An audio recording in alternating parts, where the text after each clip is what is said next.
കാണിച്ചു തരാം.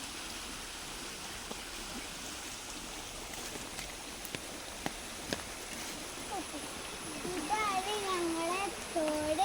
മഴ പെയ്തുകൊണ്ട് കുറേ ഒഴുക്കും ഇതൊക്കെ ഉണ്ട്. ഇവിടെ വലിയ കാക്കാരൊക്കെ വന്നിട്ട് നീന്താറുണ്ട്.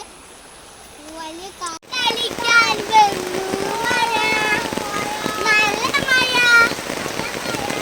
പനി പിടിക്കും. മഴക്കൊണ്ടാൽ ഇവിടെ മുഖത്തുള്ളത് ഒരു മുറിയാട്ടാ. അത് നാളെ വീണപ്പോൾ അതാ. അങ്ങനെ ഹോസ്പിറ്റലിൽ നിന്ന് ഇവനെ ഇഞ്ചക്ഷൻ വെച്ചപ്പോൾ അത് ഞാൻ കണ്ടിട്ട് തല ഇറങ്ങിയിട്ട് ഇങ്ങനെ മുറിയായതാ. ഈ തോട്ടത്തോട്